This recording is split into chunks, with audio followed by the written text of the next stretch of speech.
Right, greetings. I just got to make sure haven't checked the slide change, so we're on to next. Right, let's start at the beginning. I'll be focusing at England and Wales, but to begin with, this is affecting all GDPs. And this is what's taxable income, in other words, net profit, of GDS, PDS, and I begin with owners, in England and Wales. What we see is that there's been a slight increase on the previous year. This comes from the Inland Revenue Inquiry, which was established 50 years ago to provide information to the DDRB on what was happening to dental incomes, and the same exercise is done for GMPs. And so the next one won't be out until August of this year, which will be 17-18. But what we see is a rather interesting picture, which I'm sure you're well aware. And the subsidiary title to this, it's not you, it's everybody. Now, we've seen a slight increase of just 0.009% in nominal terms in the net profitability of practice owners, and a fall in nominal terms from 2006-07 of over 16%. Now, you might remember the outcry when it was suggested that nominal wages in the economy would not rise over the next 5 years. And that meant there would be the first time in history a real fall in real wages when you take account of inflation. But they obviously haven't looked at what's been happening to GDPs. So when we look at in real terms, when we take out inflation, take account of inflation, the picture is very dramatic. A 2.2% in real terms fall on the previous year, but a massive 35.2% fall on 2006-07. So it makes anything that was suggested was going to be catastrophic to the workers of this country pale into insignificance when you look at this in terms of you running a business. And if we move to the next one, just to show it's not just owners.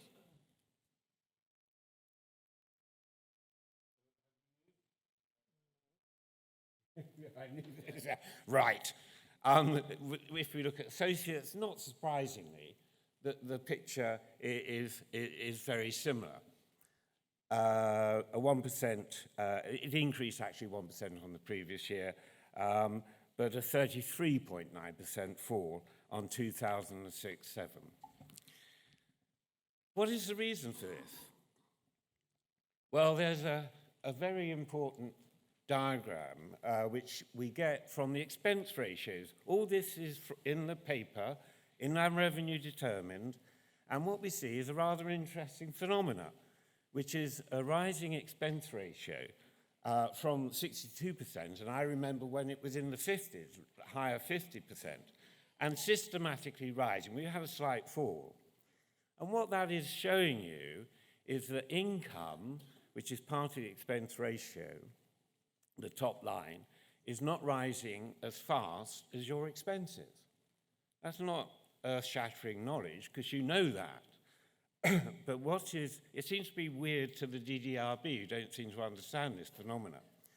What you've got are increasing expenses, or when the expenses have fallen, the income has fallen by a greater percent. But the main determinant of this is your expense levels. And they have been rising, and the expense ratio is rising and still continue to rise until we're up to around 70%. The same in all other countries. And then same applies to associates. Obviously, they're slightly different expenses, but the same reason for the fall in net profitability is the increase in your expenses. Now, what I find fascinating, the reaction of the review body is always to say, we need more information. which seems to be a rather weird attitude, because more information on what? Because the critical point in all this is, if I've looked at NASDAQ, which is the Association of Dental Accountants, and able to drill down in much more detail on the expenses of dentists. And believe it or not, they're remarkably stable as a proportion, each one. There is no silver bullet. That's the first time I used that term and the last time I use it, because it was counted the last time I spoke on this matter how many times I used silver bullet.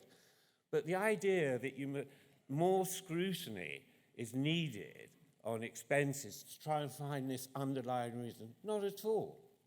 And then when you look at the expenses as you are practitioners, as you all know, very few are dental specific. And those which are inflating at far greater levels than the rest of the economy. When I say that, are things like materials, which are imported, and the exchange rates matter.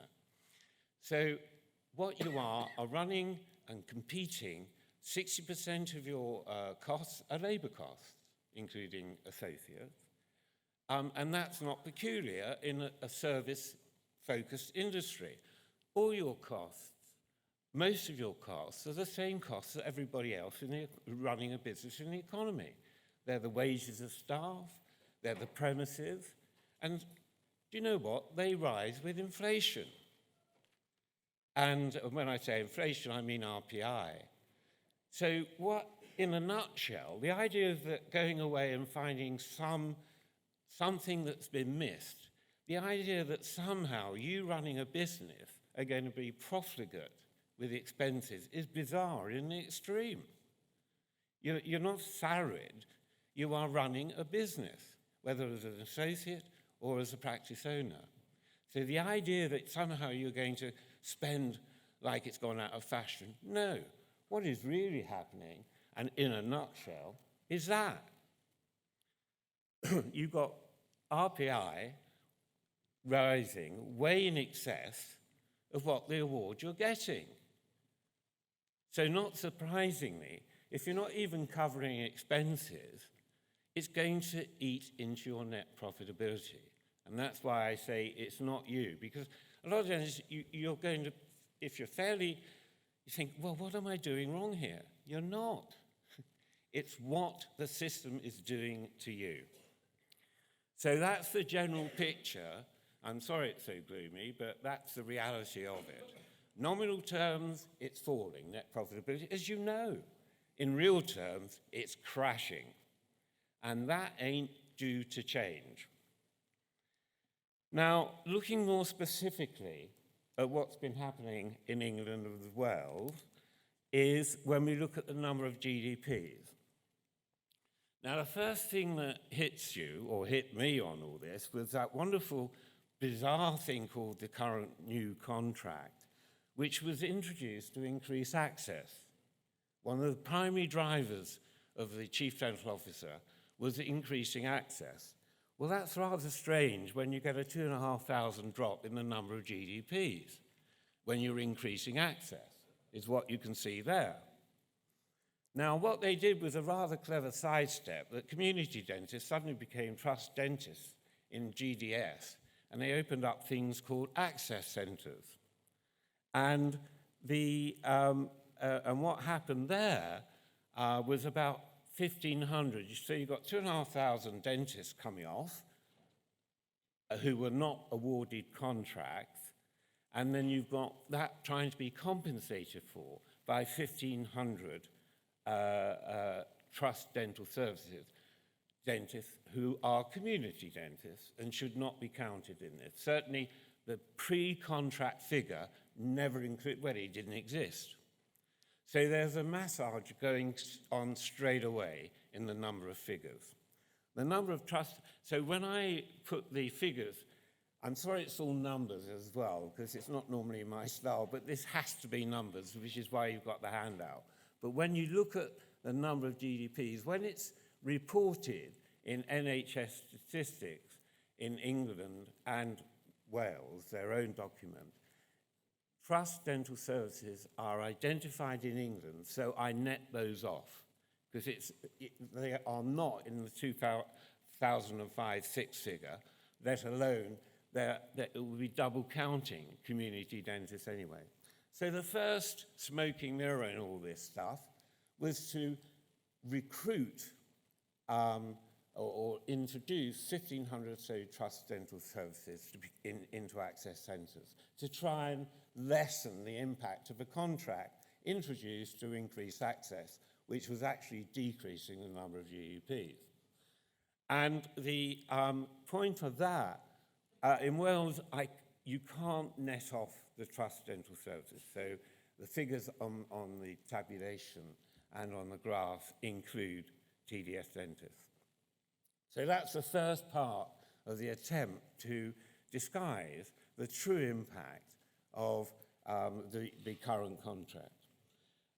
When we start then looking at the percentage of practice owners in England and Wales, we see quite a remarkable trend where, again, practice owners who own practices, where we see the number down by 1.6 percentage points to 12.4%, and a massive 27.9% percentage points on 2006-07, when they stood at 40.3. So we've seen a dramatic fall over the life of this contract in England and Wales in the number of practice owners and a rise in associates.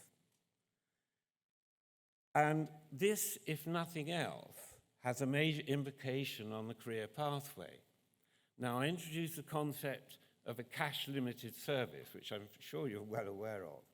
The first primary care-led service to have a cash-limited, rather than a demand-led, was dentistry. Can you imagine? I mean, it's bad enough getting an appointment at a doctor's. You have to predict your ill health in order to get to see them in 3 weeks' time. But when you get there, they say, oh, very sorry, we've run out of money, go away. You know, that doesn't happen like that. But that's why primary care has always been demand-led. But that changed with this current contract. And there are specific reasons for that, and it's about control of expenditure. So we got a rather interesting and sad forlorn picture when it introduced on access, number of dentists falling, and owners are falling quite dramatically. Now, what does that mean for the number of practices? Well, herein lies a fascinating tale. You moved? Yeah. Now, suddenly, on the introduction of the current contract, you could not find out from the Dental Practice Board, the business, the number of practices. They always know that data. It's been kept from time immemorial because they make payments. And it's always been an important point. The CDO, who was the driver of this exercise, denied any knowledge of the number of practices. I tried NHS Digital. Sorry, number of practices. Oh, no, we don't keep that information. So here, and I was concerned because when you get 2,500 dentists not being awarded contract, a lot of those would be sole practitioner practices. That would have implications for the number of practices. So a figure that was always available with number of dentists, number of practices, apparently was nowhere around and was not kept.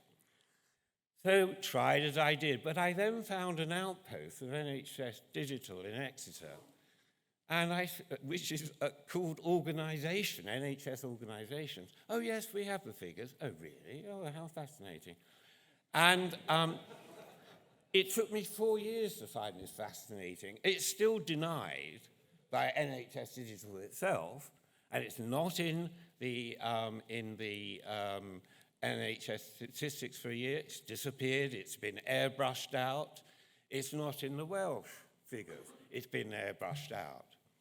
But little do they know, and please don't tell them, that there are very, very amenable members of their organisation who, yes, quite readily supply them. Well, then they supplied me with them. And look at that. There is that fall. Increase access, a new contract to increase access, number of dentists falls, number of practices falls. That's a very peculiar access concept. But then there's a little spike. You can see the spike. I call it the Cockcroft spike. There's another one which is the Cockcroft bulge, which is increasing the number of dentists, but we won't go into that one. The Cockcroft spike, is he here? No. Are you watching on TV?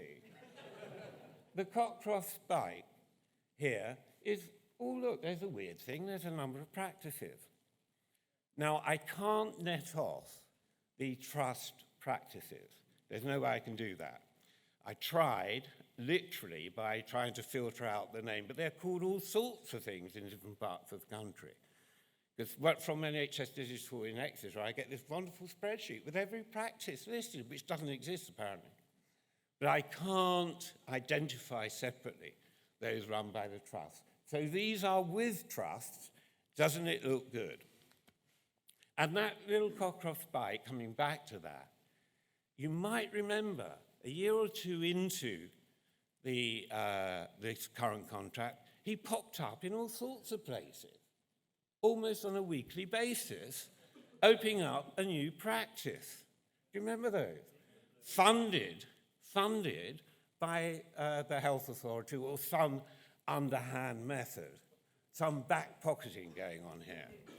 And they were opening up in such places as Leighton Buzzard. Now, Leighton Buzzard is particularly interesting. Is there anyone from Leighton Buzzard?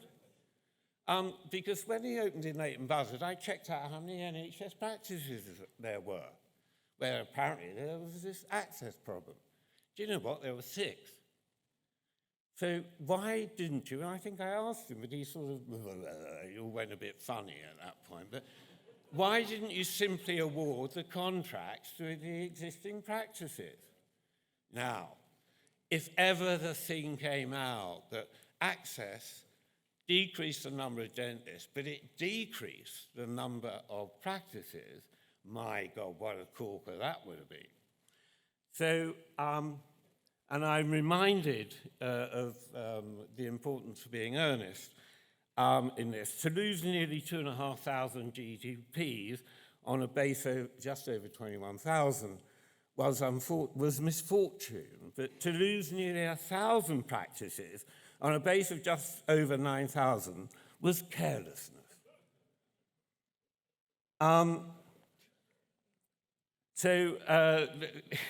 There's just the other point on access, just to rub this one home, this wonderful new contract, bizarre contract, where you've got 3 prices, and the same price for doing a multitude of number of treatments, which is absolutely incredible. Defies belief. I mean, I always liken it, like on the band 3, comparing it to housing. You know, people who build houses get the same price for a 1-bedroom house as a 5-bedroom house. How many 5-bedroom houses would be built? 0. So there's all sorts of rather interesting concepts built into this current new contract, one of which is access. Number of dentists fallen, number of practices fallen. Oh yes, and access as measured by the number of people attending within a 2-year period.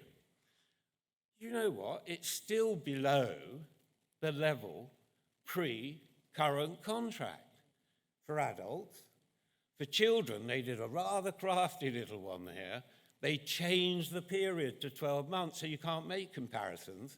And they did it in 2015-16, which was very convenient because they were still below it. And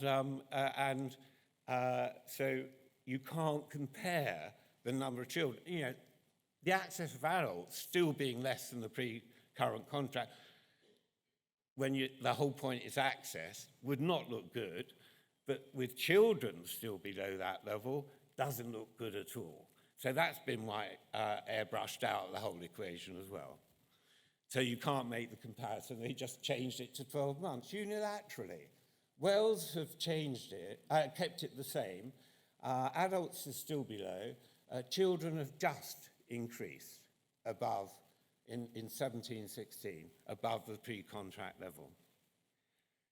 So that's the rather fascinating backdrop to the current contract. Now, when you translate that into the spend, how long have I got? Oh, like it, more. Having been waiting there since 9:05, I'm not realizing, I'm looking up at the day, please, I'm here. But the timetable has changed to 9:40, okay.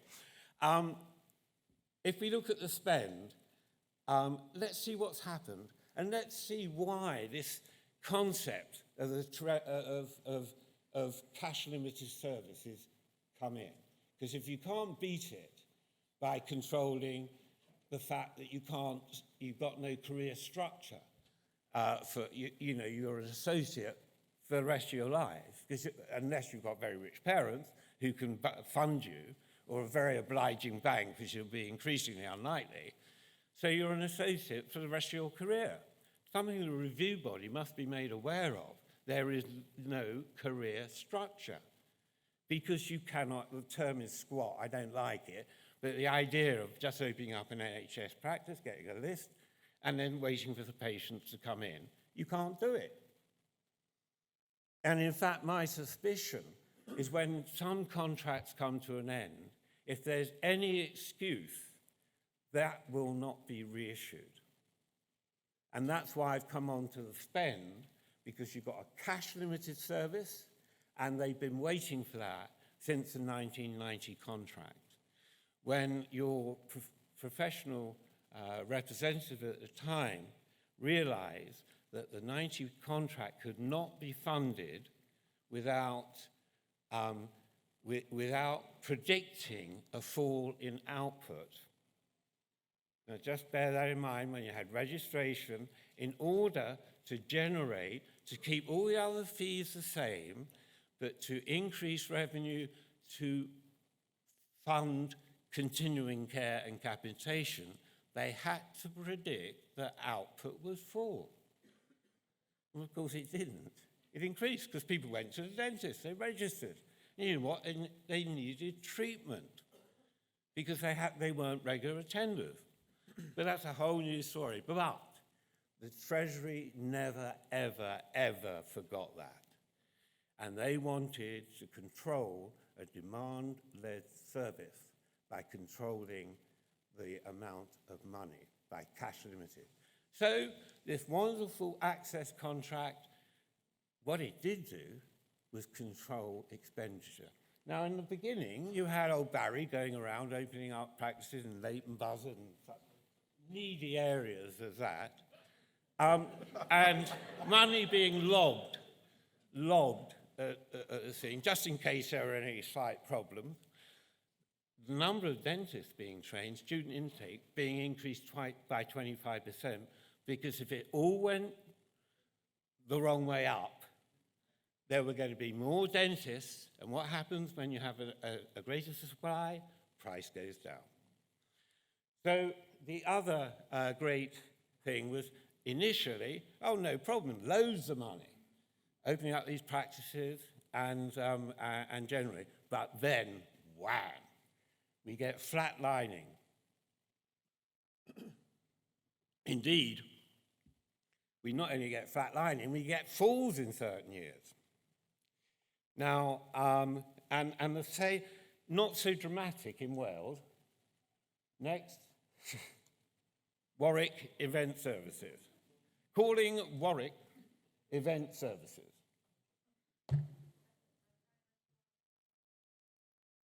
Was it? That's my first slide. Which one's that? Spend in England? I did have that on, did I? Or was I talking to the total spend? Yeah. Right, I'll try again. Oh. Hey?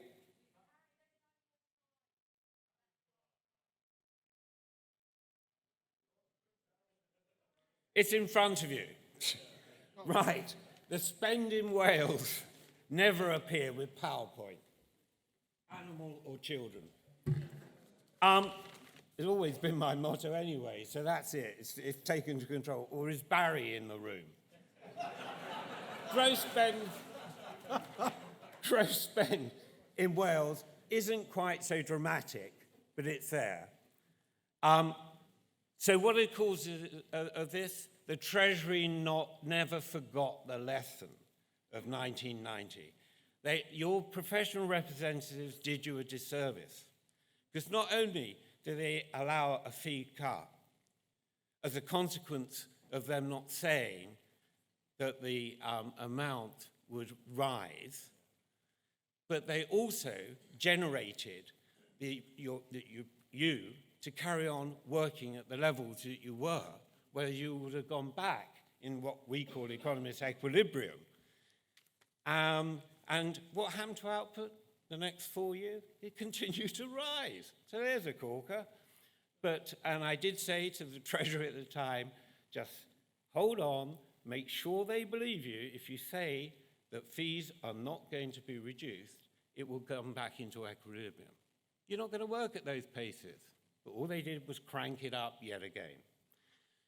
So Wales is a similar picture, not as dramatic. The reason for that is the Treasury, successive accommodating DDR, but they don't do it on purpose, I'm sure they don't, but where their award fails to keep in touch with inflation. That helped the control of spend. And saving money wherever they can, because this is the other big cork of the thing, is there's that possibility where contracts come to an end. Are they going to award it? No. If they can get away with it, it's not offered to other practitioners. That money is lost. And I think that's being picked up by the number of practices falling even more dramatically. Am I running out of time? There was a gong. No, right? You've got that. But then you've got this other rather bizarre. When you go out and build those houses, you have to pay, and don't build enough, you have to pay it back. And that, again, is called clawback, I think, or something like that. Now, there's another one. You successfully go and do something, but you haven't quite reached the number, and which isn't surprising when you start looking at what's happening to patient charges, because patient charges hold two things. It raises revenue, and when I talk about the spend earlier on the slides, that includes patient charge revenue, okay? When I talk about patient charge revenue, that patient charges were introduced, in fact, in 1950. The reason for that was to fund the rest of the NHS. And then it was a regulator on dental care, which was already falling off in terms of dentures were about 70% in the first 2 years. By the time patient charges were introduced for dentures, they only represented about 30% of treatment. Again, a success was done by dentists.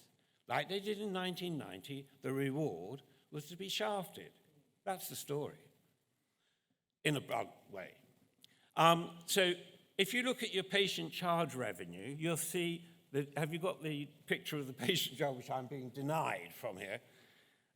You see that patient charge revenue increased by 96.8% or 38.5% in real terms from 2005-06 in England, compared to 68.2% in Wales or 23.4% in real terms in Wales. Now that in itself is quite significant, and bear in mind, patient charges were introduced, raise revenue, regulate demand. That's a basic law of economics. Price goes up, people buy less of it. If it's not the case, I've said so many times, let me know, I will get the Nobel Prize in economics. You will get the money, I don't want the money, I will get immortality, professional immortality. But it ain't patient charges, all right? So when we look at the next diagram, the percentage of patient charge revenue of PDS spend, you've got a rather interesting picture. Wales, it's in England and Wales, you can see that there is a rising trend that's primarily rising in England. Because what you've got is an increase from 18.6% in 2005-6, you can see those from the figures, to 28.1% in England and still rising. Because remember they said it was going to rise by 5% each year. I don't know whether the new prospective Prime Minister will be adhering to this. I think there'll be certain calls on their money, so I'm sure this will continue. I put that as a prediction of the future. And in Wales, you've got a slightly less one, 19.8% to 21.4% in Wales. A massive increase in patient charge revenue as a percentage of the spend. Now, what that means is that, quite obviously, the patient is paying more. What that has on the effect on demand is another question.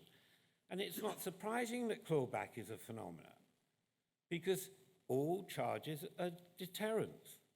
So if you're increasing that, we've got another wonderful system, like the same price for a one-bedroom as a five-bedroom house. You're now getting a system where you're meant to be, you get money taken off you if you don't reach your target, which could well be a consequence of patient demand. But there we go. What a wonderful contract. So I then got the gross spend graph and the figures, so you can see what they are for each of the various countries. Dominated by England, obviously, because of the size of the spend. Then I got the private spend on high street dentistry. That's an interesting one. I get there from NASDAQ figures, because they differentiate between NHS and private. And once I know what NHS spend is, which is what I have here, I can then say what the private spend is. And what you see is an oscillating curve, and that's a critical point in terms of private dentistry. It's always cyclical. It's about disposable income. You know that. And what was very interesting about NHS dentistry in the old days, it was counter-cyclical. Okay, because what would happen is that when people were unemployed, the patients were unemployed, they could always, you just put them on back, who were private, back on the NHS, no problem at all. So it was counter-cyclical, very important. Now it's not. It's immune from cycles, if anything, if you put to one side patient charges. If you put to one side patient charges, because that will have an effect on demand, you've got your money for the year. So it's immune. Whereas the danger with private, or not the danger, the thing that you have to realize, it's going to be very cyclical, because it's about disposable income and people's priorities. But there is a little story there, an encouraging one, I want to see some smiles soon, is that if you look at although you've got up and down, you've got an upward trend. And despite the fact that most of your customers are the middle-class people on NHS who can't believe why on earth it isn't available to them, they pay for it and all the rest of it, and the needy people who don't go anyway, and the whole idea of the NHS was to encourage them in, and when you put prices onto them even higher, they definitely don't come in. You've got a double task of trying to sell it, private dentistry, to people, the chattering classes, who already think it's an entitlement. But despite that, you are being successful.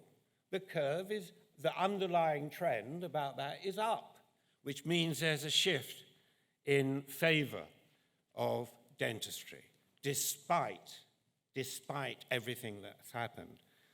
And then when I bring those together, you get the total spend on high street dentistry going with that rising trend, fundamentally due to your success in selling private dentistry.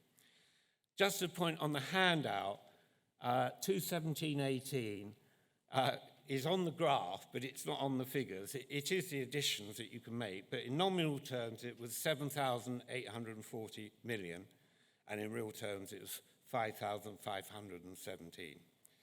But it's on the graph, but the, the speed with which I had to produce all this meant I missed it off, all right?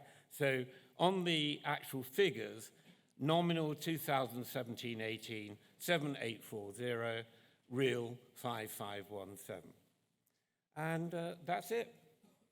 Thank you very much, Stephen.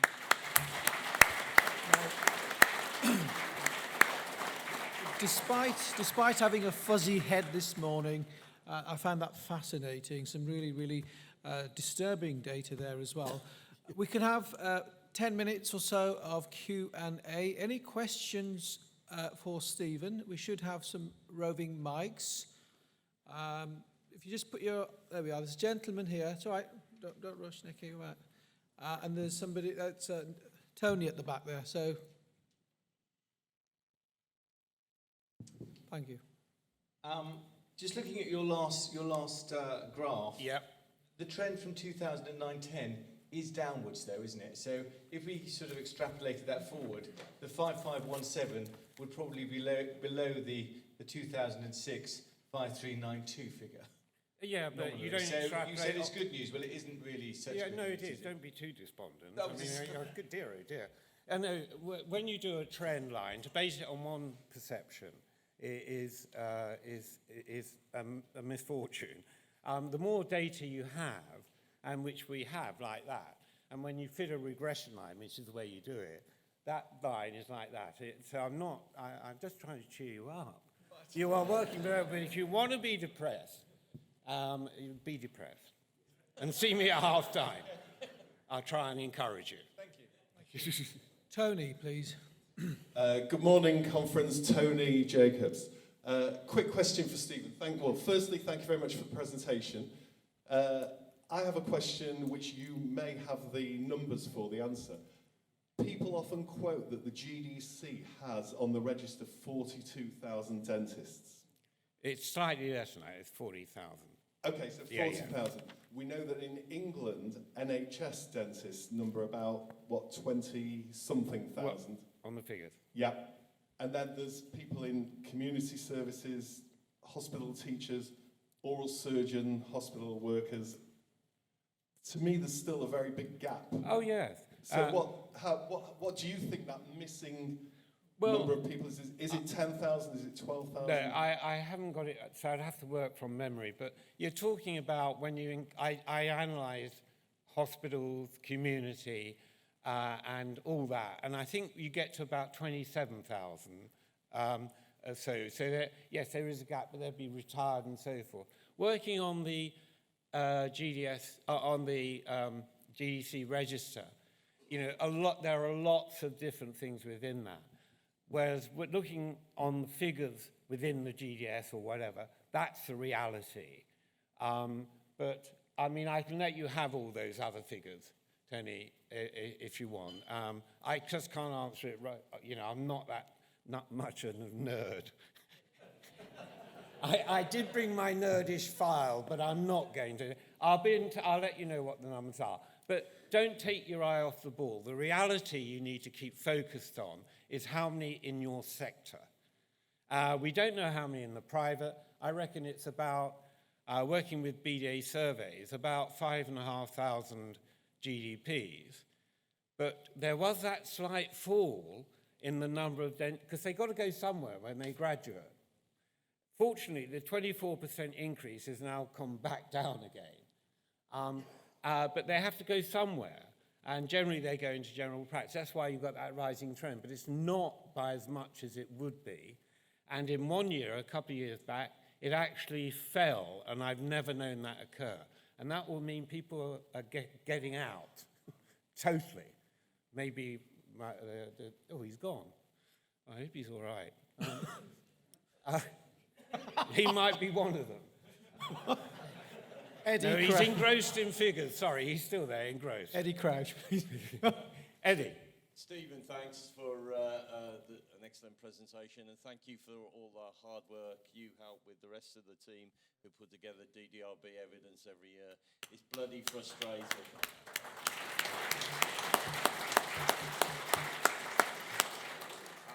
it's bloody frustrating when you stand there at the DDRB, as I have done for the last few years. I'm sorry, it's not my fault though, honestly.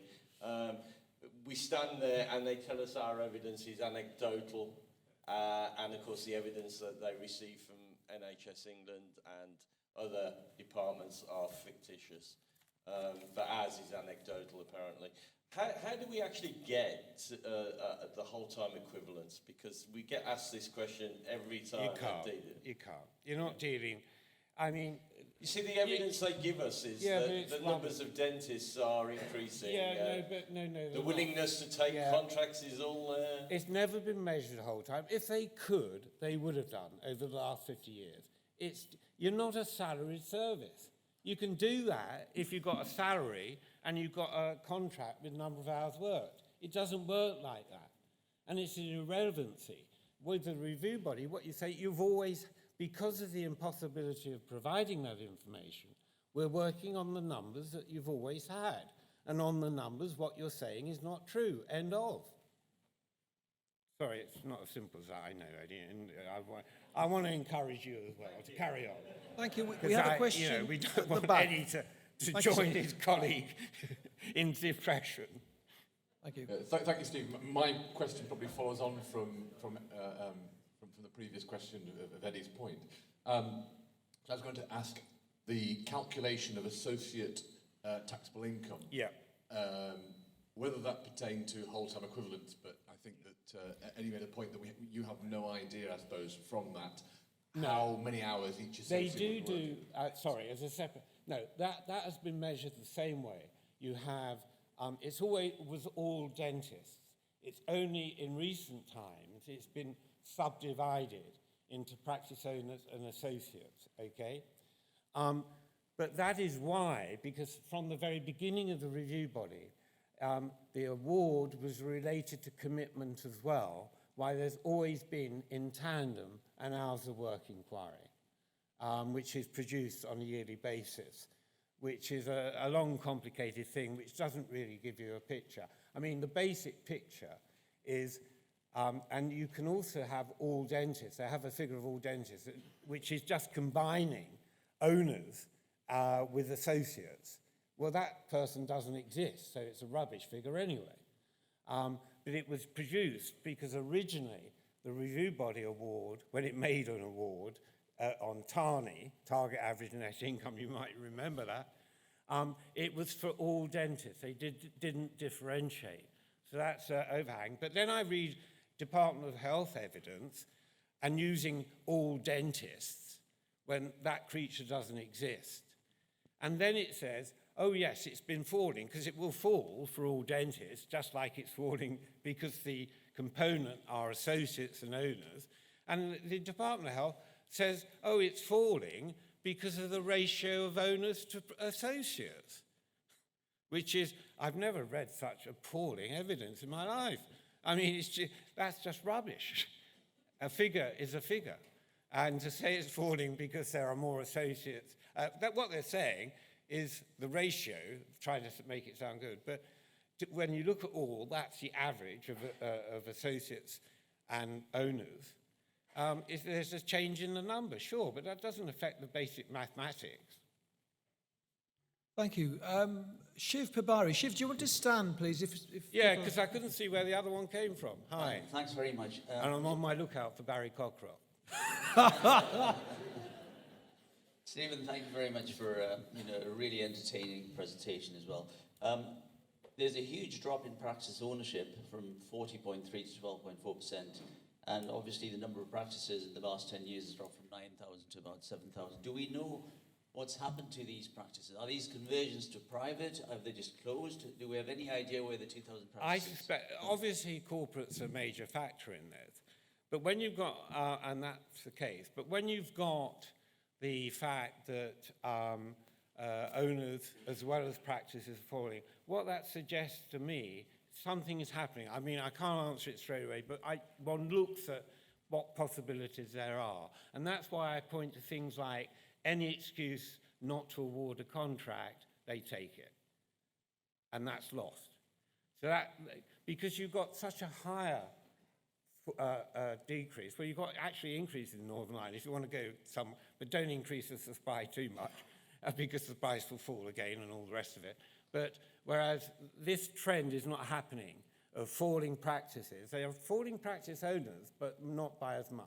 So corporates undoubtedly, but there's also, I believe, this underlying point. If they can get away where a contract comes to an end without awarding it and just losing the money, losing the practice, they will. Right, thank you very much, ladies and gentlemen. Stephen, again, a fascinating presentation. Thank you for your time. Thank you. Yeah.